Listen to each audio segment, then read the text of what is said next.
Boa noite, queridos. Vamos continuar a nossa adoração ao Senhor, agora aprendendo um pouquinho mais da palavra dele.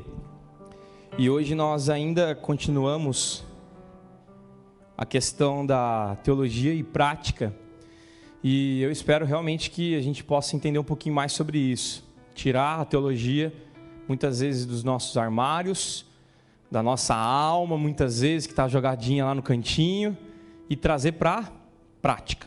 Então a gente conversou todo esse tempo sobre essa perspectiva da teologia e como posso trazer a teologia para a prática. A gente já conversou sobre um Deus onisciente, que tudo sabe, um Deus onipotente, que é soberano sobre você, sobre sua vida, sobre a sua família, um Deus onipresente, que está em todos os locais, lembrando-nos essa segurança, porque Ele está em todo lugar, e a imutabilidade de Deus. Essa imutabilidade de Deus ela é interessante porque Deus não muda, mas nós mudamos. E essa é a grande verdade. Então nós temos segurança por causa de um Deus que não muda. E hoje eu quero trabalhar com os queridos o amor de Deus.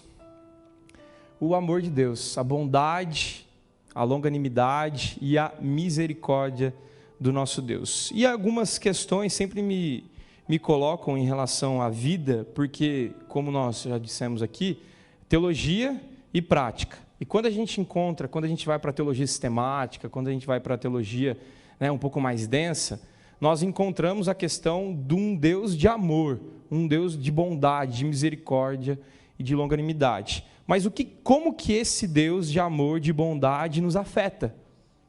Afeta o seu relacionamento com seu filho, afeta o relacionamento que você tem no seu trabalho, afeta como você tem com a relação com o seu patrão, por exemplo. Como que esse Deus de amor nos afeta, e é isso que a gente vai conversar hoje aqui. E o primeiro ponto que eu quero trabalhar com os queridos está em 1 João. É um texto conhecido de todos, e é um texto base para a gente entender a bondade de Deus. Por que Deus é bom?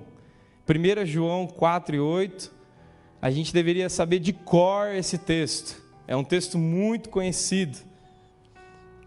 E eu quero até fazer uma atividade com os queridos aqui. Será que a gente consegue ler junto? 1 João 4:8. Vamos juntos? 1, 2, 3 e... Aquele que não ama não conhece a Deus, pois Deus é amor.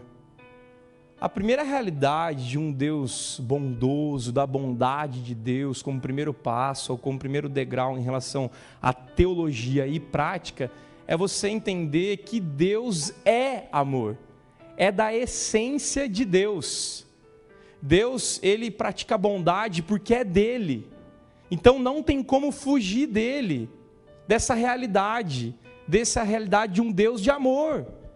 Então, quando eu entendo que Deus é amor, eu compreendo e trago para o meu coração que esse Deus é um Deus próximo, um Deus real, um Deus que trata as minhas feridas com carinho, com amor, com compaixão, com bondade. E esse Deus que é amor, é um Deus que está nos mínimos detalhes da sua vida. Então você perceber que existe um Deus de amor, faz com que você viva uma realidade do amor. Porque você é filho de quem? De um Deus que é amor. É lógico, a gente já trabalhou aqui a questão da justiça de Deus contra o pecado. Nós já trabalhamos algumas questões como a disciplina de Deus. Mas esse mesmo Deus que disciplina, que realmente condena a muitos, também é o mesmo Deus que é amor. Então você serve um Deus do amor, um Deus da bondade. Isso tem que refletir no seu dia a dia. Tem que exalar amor, tem que exalar misericórdia, bondade para todas as pessoas, principalmente para os de dentro de casa. E dentro dessa perspectiva da bondade de Deus, eu posso fazer um caminho. E esse caminho, eu quero trabalhar alguns textos do Salmo. Salmo 25, se você tiver a possibilidade de abrir. Salmo 25, primeira realidade da bondade de Deus, né? É muito interessante esse texto, 25:8. O versículo 8. para a gente entender esse caminhar da bondade de Deus. Por que Deus é bom e como que Ele trabalha isso com a gente? Salmo 25:8 diz assim: bom e reto é o Senhor, por isso aponta o caminho aos pecadores. Queridos, bondade de Deus, um Deus de amor, um Deus de bondade, um Deus extremamente gracioso para com a gente. Mas como primeira realidade, eu preciso entender que essa bondade aponta aos nossos pecados, aponta a realidade do seu caminho, aponta o caminho bom da bondade para aqueles que são pecadores como nós somos. Então, a gente precisa entender isso, essa ideia da direção, né? Que Deus, Ele é tão bom, mas tão bom, que Ele olha para você e para mim, e Ele fala, puxa, Ele vai falhar, Ele vai errar. E porque eu sou bom e porque eu sou reto, eu vou apontar o caminho aos pecadores. Vou dar um grande exemplo daqui, da bondade de Deus, para mim e para você hoje. O plano da redenção. A história da redenção. A história da redenção é a máxima de Deus mostrando para você que Ele é bom, que Ele tem bondade, que Ele é amor, que Ele tem piedade para com a gente. Esse caminho, essa história da redenção, nada mais é do que Ele falar, olha, eu sou bom e reto, como o texto diz, o Salmo 25:8, eu sou bom e reto, e por isso eu vou apontar um caminho aos pecadores. Que caminho é esse? Cristo. Cristo é o caminho, a verdade e a vida. Então, queridos, a bondade de Deus não vai deixar que olhe para você e fale assim, está errado isso. Deus é tão bom que Ele vai virar para você e Ele vai te disciplinar muitas vezes. Esqueça essa ideia de que bondade deixa passar tudo. Amor deixa passar tudo. Aos pais e às mães que estão aqui presentes, é verdade que bondade e amor deixa passar tudo? Não, de jeito maneira. O filho não vai entender, mas é uma demonstração de amor, de carinho, de trazer para perto, de falar um não necessário para o seu filho, para o seu irmão. Essa é a bondade de Deus. E é interessante, né, que isso muitas vezes vai doer, porque a gente está achando que é bom para a gente, mas não é. E Deus fala, não, peraí, esse caminho não é bom para você. Aos teus olhos é bom, mas no fim é morte. É morte. Então talvez vá doer muito essa ideia de um Deus bom que fala não. Ué, Diego, se Deus é bom, se Deus é amor, por que Ele sempre está falando não para mim? Por que essa realidade de Deus, ou um pouco distante, ou do silêncio, por que Deus não me responde? É interessante pensar nisso. A gente tem que lembrar sempre desse primeiro ponto. Deus é bom por causa da sua própria essência. Não é por causa de mim, não é por causa de você, não é uma bondade condicional. Porque nós somos bons, Deus é bom. Porque nós somos fiéis, Deus é fiel. Não, é incondicional. Ele é bom, Ele é reto, Ele é perfeito. E essa bondade é derramada nos seus filhos, como a gente encontra no 25:8 aqui. Mas outro ato de bondade de Deus, nós encontramos no Salmo 119. O Salmo 119 inteiro é um ato de bondade, apontando para a realidade das Escrituras. Então, outro passo em relação à bondade do nosso Deus para com a gente, é que Ele nos ensina a palavra. Salmo 119, versículo 68, olha que interessante esse texto. Ele vai dizer assim, Tu és bom e fazes o bem, ensina-me os teus decretos. A demonstração de Deus, do amor, da bondade dele, com certeza na história da redenção. E essa história da redenção, ela é escrita num livro, na palavra de Deus, na Bíblia. A Bíblia também é um ato de Deus, é um ato de bondade de Deus para o seu coração. A gente precisa lembrar disso. Ou melhor, a gente precisa resgatar a Bíblia muitas vezes. Porque hoje nós só temos o celular, certo? E aí a gente tem até aplicativo de Bíblia no celular, ok. E a gente consegue desenvolver a nossa piedade cristã. Mas será que realmente a gente tem esse tempo de degustar a palavra de Deus? De olhar para Deus como salmista? Deus, ensina-me os teus decretos. Porque o Senhor é bom, o Senhor faz o bem para mim. Então, uma das maneiras que Deus tem de mostrar a bondade dele para mim e para você é falar: olha, está aqui esse livro preciosíssimo, com a história da redenção, com o meu filho cravado nessa história. Essa é a bondade, a essência de Deus. Eu lembro de uma história aqui, e todos conhecem, o filho pródigo. O filho pródigo é a essência da bondade de Deus.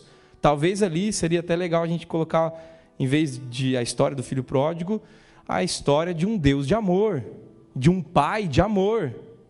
Aquele que desenvolve o amor para o filho, que derrama a bondade de um pai para o filho. Então a história do filho pródigo é muito interessante em relação a essa bondade, essa misericórdia que é derramada.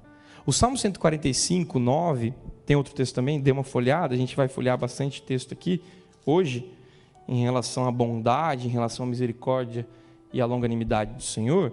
O Salmo 145, 9, diz assim: o Senhor é bom para todos, e as suas ternas misericórdias permeiam todas as suas obras. Quando eu li esse texto, eu fiquei pensando: Deus, às vezes a gente limita a bondade de Deus. Ah, Deus, não acredito que o Senhor é bom para aquela pessoa. Não acredito que o Senhor derrama bondade e misericórdia para aquela pessoa. Eu não estou acreditando, porque para ela tem e para mim não.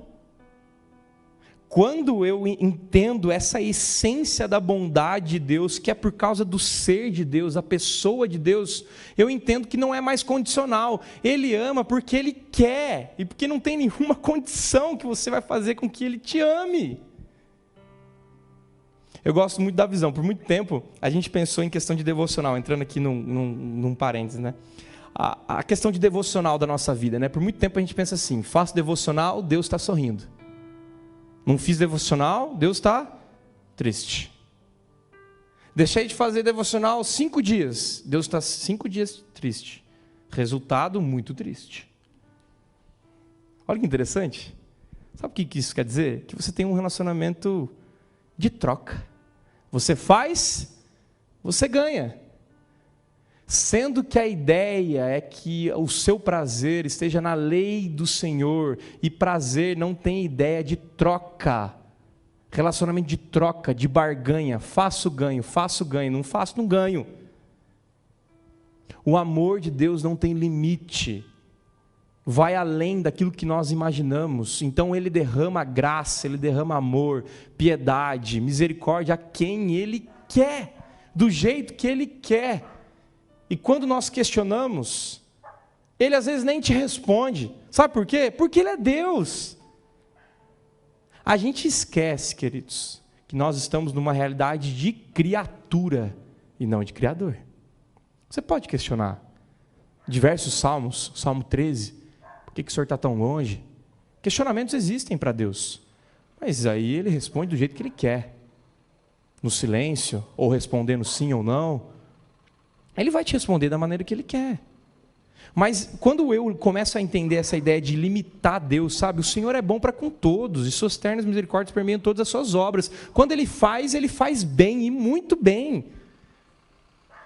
Você já parou para pensar que às vezes a gente olha e fala assim: Deus, eu acho que o Senhor não está fazendo o trabalho direito? É que às vezes a gente não fala isso por causa de medo, né? De descer um raio na nossa cabeça e a gente morrer. Às vezes a gente tem medo. Mas a gente pensa às vezes assim: Deus, eu estou achando que o Senhor não está fazendo direito. Será que o Senhor esqueceu de mim? Por que eu estou tão sozinho? Cadê meu filho? Cadê minha esposa? Estou com 40 anos, 45, cadê? Eu não casei ainda. Deus, cadê o meu emprego? Cadê meu trabalho? Deus, eu estou achando que se tivesse no meu controle estaria muito melhor. Isso é da raça humana, da gente achar que a bondade de Deus, ela é condicional. Ela precisa que eu faça alguma coisa para que Ele faça, Ele venha até mim. Lembre-se disso. Lembre-se disso. Salmo 33, 5. Ele ama a justiça e o direito. A terra está cheia da bondade do Senhor. Ele é bom. Saia daqui entendendo isso. A realidade é, Ele é muito bom. Mas tá, entendi a teologia de que Deus é bom, da bondade de Deus. O que isso afeta para mim? Tem um texto. Aí eu peço que você abra em 1 João 4,7, nesse texto que a gente leu, e depois Colossenses 3,12.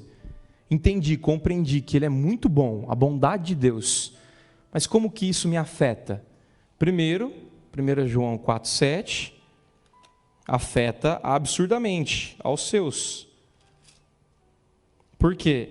Amados, amemo-nos uns aos outros, porque o amor procede de Deus, e todo aquele que ama é nascido de Deus e conhece a Deus. Colossenses 3,12.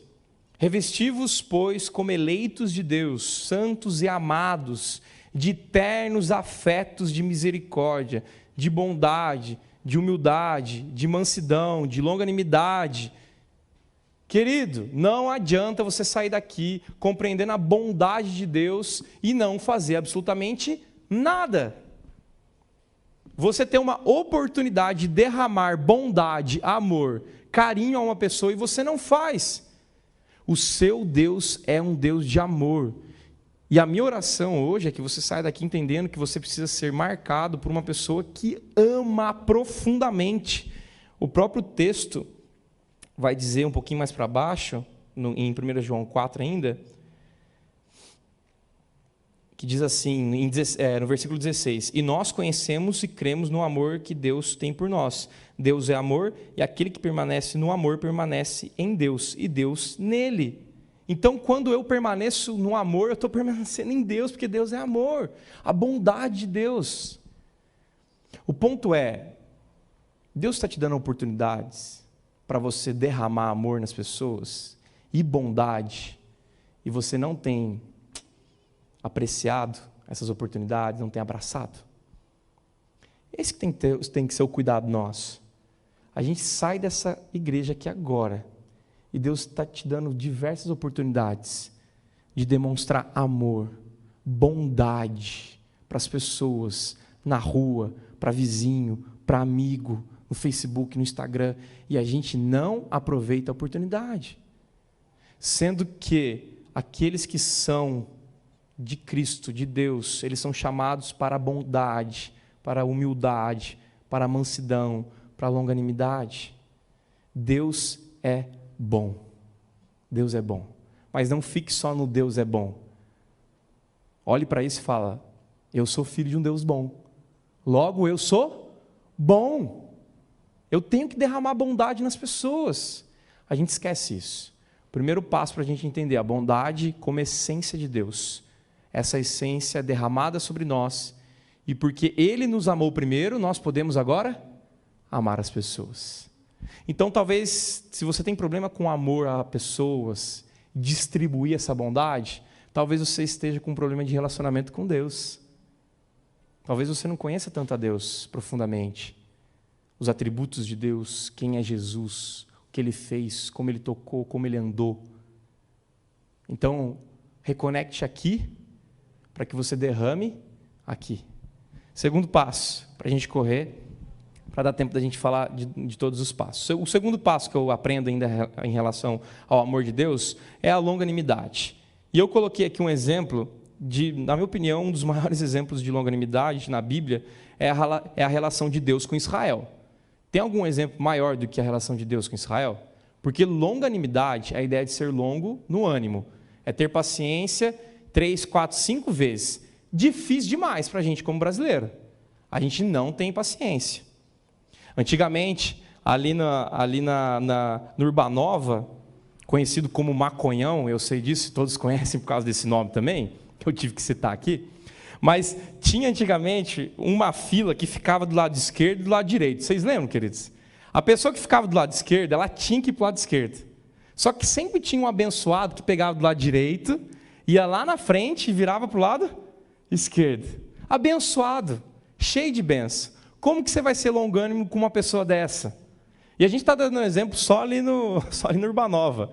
Tem milhares de exemplos que você perde a paciência rapidamente.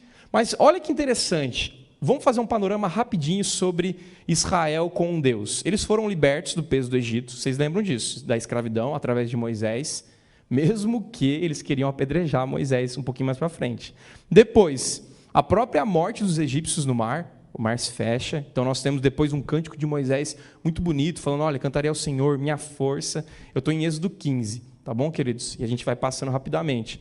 Depois dessa saída, Deus toma tanto conta, tanto cuidado com aquelas pessoas, que Ele manda o maná e as codornizes. Churrasco e pão, digamos, né? Depois, as leis cerimoniais, civis e moral dos 10 mandamentos, também como um cuidado de Deus no Êxodo 20 até o 28. Só que a gente chega no Êxodo 32, olha o que acontece, o bezerro de ouro. Eu fico imaginando Deus olhando para aquele povo, e eu fico imaginando Deus olhando para o nosso povo. Quais são os nossos bezerros? Talvez política, né? Líderes políticos, onde Deus lá de cima deve olhar e falar, puxa, não é para baixar para esse, não é para se rebaixar, não é para se quebrantar frente a esse bezerro, é para se rebaixar, é para se quebrantar frente a mim, Todo-Poderoso. Você imagina que longanimidade de Deus, olhando para esse povo que foi resgatado, que ganhou maná, codornizes, leis, a morte dos inimigos, e mesmo assim ainda acontece essa situação do bezerro de ouro. Abra comigo em Êxodo 32, para a gente ver essa relação da longanimidade. Êxodo 32. No versículo 11, a gente já encontra um texto bem interessante, que após, né, esse bezerro de ouro ter acontecido, quando Moisés demora para descer do monte, no versículo 11 é muito interessante, diz assim, porém Moisés suplicou ao Senhor seu Deus e disse, por que se acende, Senhor, a tua ira contra o teu povo, que tirasses da terra do Egito com grande fortaleza e poderosa mão? O que está acontecendo aqui? Deus falou assim, chega, não aguento mais esse povo. Aí Moisés levanta e fala assim, não, peraí Deus, o Senhor tirou a gente de lá, tirou para ser seu povo. Lembra de Abraão, ele vai começar a dizer, lembra de Abraão, lembra de Isaac, de Israel, teus servos, no versículo 13, os quais por ti mesmo tens jurado e lhe disseste, multiplicarei a vossa descendência. Lembra, Senhor. Aí no versículo 14, então se arrependeu o Senhor do mal que dissera havia de fazer ao povo.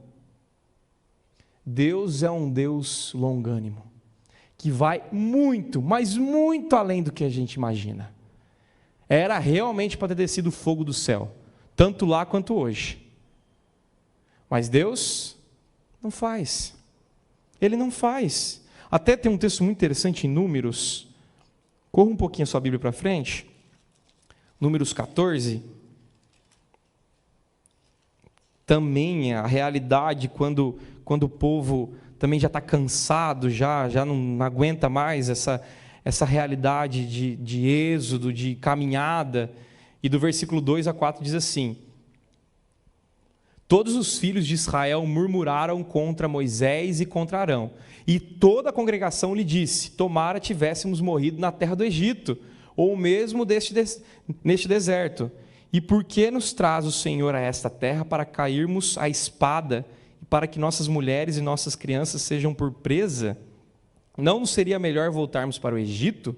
E diziam uns aos outros, levantemos um capitão e voltemos para o Egito. Qual que é a contextualização desse texto? O povo estava frente aos povos, mandou os espias voltaram e falaram assim, olha, lá tem gigante, vai ser difícil demais.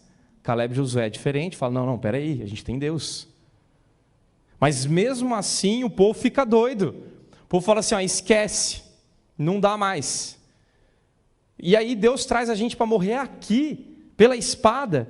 Queridos, eles já estiveram andando muito tempo, as roupas não gastaram no deserto, que cuidado maior que esse? E de novo Deus ainda derrama a graça, no versículo 11, disse o Senhor a Moisés, até quando me provocará este povo, e até quando não crerá em mim, a despeito de todos os sinais que fiz no meio dele? Gente, não tem exemplo maior de longanimidade da relação do povo de Israel com o Deus Todo-Poderoso, não existe. Eles falhavam, Deus redimia. Eles falhavam, Deus redimia. Eles falhavam, Deus redimia. Você conhece alguém assim? Que falha, que Deus redime. Que falha, que peca, que Deus derrama graça. A mesma longanimidade que existia lá em Israel, com um povo que queria matar Moisés, Arão, queria apedrejar, que sentia saudade do Egito, saudade da escravidão. É isso mesmo. É o mesmo povo que está sentado aqui hoje, está em pé aqui hoje, que tem saudade de pecado, que tem saudade da vida antiga, que tem saudade das falcatruas que aconteciam, que dava certo para você, que tem saudade do erro. O mesmo povo está sentado hoje aqui, em 2021, vivendo em São José dos Campos, falcatrua na vacina, falcatrua na economia, o mesmo povo. E Deus continua longânimo, amando, na bondade, na misericórdia. A pergunta é, para os nossos dias, né? Deus vai além com as pessoas, com a gente. Mas e você? Vai além também? Você é daquela pessoa que alguém chega para você e confessa um pecado e você fala assim, não é possível que você fez isso. Eu nunca faria isso. Nunca viveria isso que você está vivendo. Nunca. Eu nunca. Eu agradeço ao Senhor porque eu não sou como esse pecador no templo que está aqui comigo, publicano sem vergonha. Eu nunca farei. Quem é você? Olha que interessante, o nosso Deus vai além, porque na história da redenção a gente crê que inicia com Israel e vai caminhando até chegar em Jesus, que é o ápice da bondade, da longanimidade, da misericórdia de Deus, e nós olhamos para isso e sentimos o quê? Eu nunca faria isso. Eu nunca viveria como Israel. Nunca, mas nunca. O ponto é, você também vai além com as pessoas. Você também é longânimo com as pessoas, porque o seu Deus é. Então, quando alguém chegar para você e derramar um pecado, não conte para as outras pessoas, é óbvio, mas ore por essa pessoa, ame essa pessoa, abrace essa pessoa, traga carinho, traga longanimidade para ela, vai além. O que eu aprendo com Deus aqui, na história de Israel por completo, nesse panorama rapidinho que a gente fez, é que Deus sempre vai além. Sabe o que ele está dizendo aqui? Se todos pararem de amar, você continua amando. Se todos pararem de falar com aquele familiar que você sabe quem é, você falando. Se todos pararem de derramar carinho, generosidade a uma pessoa, você continua derramando carinho e generosidade para aquela pessoa. Por quê? Porque o seu Deus é um Deus de amor, de longanimidade. Não é porque você gosta de fazer isso, porque às vezes você até nem gosta daquela pessoa. Mas é porque o seu Deus é assim. Então não tem como a gente viver longe da longanimidade e da bondade, até porque é um fruto do Espírito, em Gálatas 5. Isso faz parte da identidade do cristão. Por quê? Porque faz parte da identidade de Deus. Deus é amor, Deus é longanimidade. Logo, eu tenho que olhar para a minha família e falar, aonde está faltando longanimidade? Cheguei. Vou derramar longanimidade para todo mundo aqui. Vou além do que as pessoas estão pensando. Gente, é tão difícil fazer isso. Tão difícil derramar bondade, amor, carinho para as pessoas em volta. Mas o seu Deus fez isso. E um dos maiores atos de longanimidade eu encontro em Filipenses 2, 5-8, que tenho certeza que você conhece, mas que diz assim: tende em vós o mesmo sentimento que houve também em Cristo Jesus, pois ele, subsistindo em forma de Deus, não julgou como usurpação a ser igual a Deus, antes a si mesmo se esvaziou, assumindo a forma de servo, tornando-se em semelhança de homens, e reconhecido em figura humana, a si mesmo se humilhou, tornando-se obediente até a morte, e morte de cruz. Você quer definir a palavra longanimidade? Olha para a cruz. Jesus é o maior ato de longanimidade que Deus poderia dar para nós. Ele se esvazia, ele se humilha, ele se torna homem. E esse homem, esse Deus, morre por nós.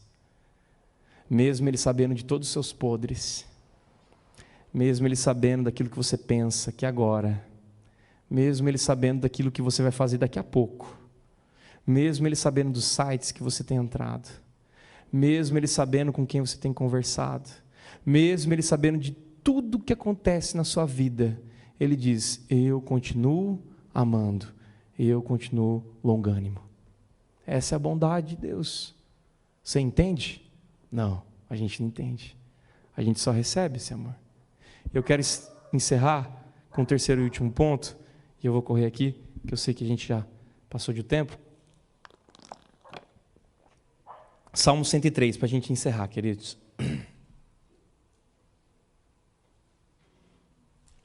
O Salmo 103 traz o nosso terceiro ponto, que é a misericórdia de Deus. Eu quero ler só o 7 e 11, depois do 7 até o 10, depois do 13 e 14 a gente já encerra esse terceiro passo. Manifestou os seus caminhos a Moisés e os seus feitos aos filhos de Israel. Salmo 103, 7. O Senhor é misericordioso e compassivo, longânimo e assaz benigno, não repreende perpetuamente, nem conserva para sempre a sua ira, não nos trata segundo os nossos pecados, nem nos retribui consoante as nossas iniquidades. Versículo 13, como um pai se compadece de seus filhos, assim o Senhor se compadece dos que o temem, pois Ele conhece a nossa estrutura e sabe que somos pó. Sabe qual é o nome disso? Misericórdia. Misericórdia é eu poder subir aqui e pregar para você. Misericórdia é a manifestação da graça de Deus, apesar de nós, sobre nós. Misericórdia é você sentar aqui e você ser abençoado, mesmo odiando alguns irmãos aí fora. Isso é misericórdia. Misericórdia é ser tratado por Deus com amor, com graça e com bondade, ao contrário daquilo que nós merecíamos, porque o salário do pecado é a morte, e nós recebemos a graça de Deus. Misericórdia é isso, queridos, é esse Pai que se compadece dos seus filhos. Esse é o nosso Deus, que não retribui as nossas iniquidades, os nossos pecados, consoante aos nossos erros, aos nossos problemas. Ele não retribui. Por que o nosso Deus é assim? Porque está na essência dele. Ele é misericórdia, Ele é bondade, Ele é longânimo. Então, se o nosso Deus é bondade, longanimidade e misericórdia, cadê esses atributos em nós? Dá para entender um cristão que não é misericordioso? Dá para entender um cristão que não entende, que não derrama graça sobre as outras pessoas? Dá para compreender um cristão que não entende, que não derrama bondade para as outras pessoas? Não tem como, não existe. Aqui, queridos, é um lugar da misericórdia. É por isso que a gente precisa pensar nisso. Que aqui é o lugar realmente da misericórdia, a casa da misericórdia, a casa da bondade, a casa da graça. E quando eu entendo isso, eu começo a viver derramando para as pessoas que estão chegando aqui. Então, quando um visitante chega aqui, eu derramo graça, misericórdia e bondade. Quando um ex-membro vem para cá, eu derramo o quê? Graça, misericórdia e bondade. A gente precisa entender realmente isso. Como um pai que nos fez, Ele derrama misericórdia em nossas vidas. Ele não derrama culpa, Ele não derrama medo, Ele não derrama peso, mas misericórdia, jorrando da fonte. É a coisa mais linda da gente entender isso. Que também Jesus é um ato de misericórdia. Era realmente, como que a gente fosse pensar, né? Um Deus totalmente poderoso morrendo na cruz por nós. Misericórdia. Então eu peço realmente que você entenda isso. Você tem derramado misericórdia para as pessoas? Sempre faça essa pergunta. Se Deus é, e eu sou filho dele, será que eu sou misericordioso? tenho derramado para as pessoas isso. Eu quero encerrar com o último texto, Lamentações 3:22, que diz assim: as misericórdias do Senhor são a causa de não sermos consumidos, porque as suas misericórdias não têm fim. Eu espero que você seja conhecido como uma pessoa de misericórdia, de amor, de bondade, de derramar esses atributos de Deus em outras pessoas. Ah, Diego, mas eu tenho dificuldade. Comece. Descansa no seu Deus que é cheio de misericórdia e bondade, de graça, de longanimidade, e vai viver, e vai demonstrar isso para as outras pessoas. Eu quero encerrar orando com os queridos, e lembrando de alguns pedidos aqui, né? A Márcia, aqueles queridos que mandaram também no chat, sempre situações de Covid, de desemprego, de acidente também, muitas vezes. E eu quero orar, quero ter esse tempo de oração com vocês. Peço que você baixe sua cabeça agora, nesse momento, e lembre desse amor, dessa bondade, dessa longanimidade que Deus derramou por nós, sobre nós, para que a gente possa derramar para as outras pessoas. Ó Deus, obrigado, Pai, por esse tempo de amor, de bondade e de entender que as Tuas misericórdias se renovam sempre e não tem fim. E nós queremos pegar essas verdades, colocar no nosso coração e tentar viver, Pai. Apesar das nossas situações, apesar da nossa mentalidade pequena, apesar, ó Pai, de sermos pó, mas nós confiamos nessa verdade, que o Senhor entende que nós somos pó. Ó Deus, nos ajude, Pai. Dê oportunidade para cada um aqui agir com misericórdia, agir com bondade, com graça, com longanimidade. Ó Pai, dê oportunidade para a gente crescer, Senhor, para trazer maturidade para o nosso coração, para que essa igreja seja conhecida como uma igreja de misericórdia, de longanimidade, ó Pai, de bondade, Pai, não como uma igreja rica, ó Deus, não como uma igreja grande de prédios, ó Pai, mas como uma igreja de bondade, de misericórdia, de longanimidade, ó Pai. Nós pedimos por isso, Pai, que isso seja realmente uma realidade para o nosso coração, Deus, e que a pessoa que está assistindo também a gente, ó Pai, que essa pregação seja um desafio também, ó Pai, que cada um aqui possa realmente viver segundo esses dons do Espírito Santo que vem do Senhor, ó Pai, não de nós, e que apesar de nós, isso flua como um rio para os nossos vizinhos, para os nossos amigos, para os nossos familiares, que as pessoas entendam que não é por causa da gente, mas é porque nós temos um Deus na essência, em amor, em misericórdia e longanimidade. E agora, Pai, que a graça de Cristo Jesus, o amor de Deus, o nosso Pai, e o consolo do Espírito Santo seja sobre cada um de vocês, hoje e para todos sempre. Amém. Que Deus te ajude a praticar essa verdade, que Deus me ajude a praticar isso também, nas pregações, nas conversas, e que Deus realmente esteja com você durante toda essa semana. Amém? Amém.